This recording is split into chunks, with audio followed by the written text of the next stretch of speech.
Imagine a seemingly ordinary man, a gardener, a companion, someone you might not suspect. But behind that calm facade was a monster waiting to explode. Robert Easom, 56, has just been convicted of a devastating, violent crime, when his ex-partner, former teacher Trudi Burgess, tried to end their relationship. He snapped her neck, leaving her paralyzed from the chest down.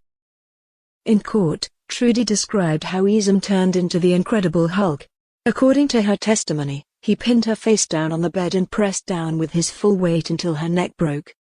The force was so horrific that she heard her spine crack, and then, gradually, her body went numb. She later learned she had severed her spinal cord. But that wasn't a single isolated moment. Their relationship was tortured by years of escalating abuse. Over 8 years, he forced her to clean up spilled food, shoved her into furniture, yelled at her, headbutted her, even drove dangerously to intimidate her. At one point, during a trip to York, he dragged her around a bathroom and threatened, "Don't push or I'll give you a war," quoting Rambo. On another occasion, he dragged her up the stairs by her head, slamming her against each step.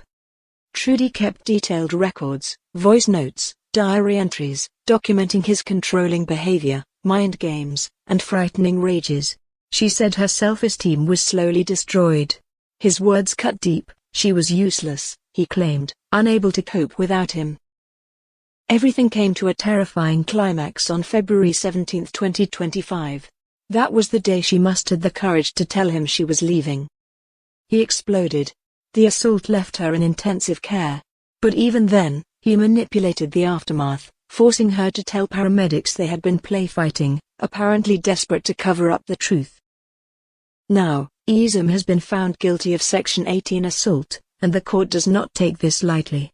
DC Bethany Kirk of Lancashire's Vulnerable Adults team slammed his abuse as manipulative and controlling, warning he remains a significant risk. She also praised Trudi's bravery, how she spoke out, how she trusted police, and how she exposed his cruelty to the world. Trudi now relies on round-the-clock specialist care. Her life has been irrevocably changed, but her courage has also paved the way for justice. Easom is due to be sentenced at Preston Crown Court on February 27, 2026.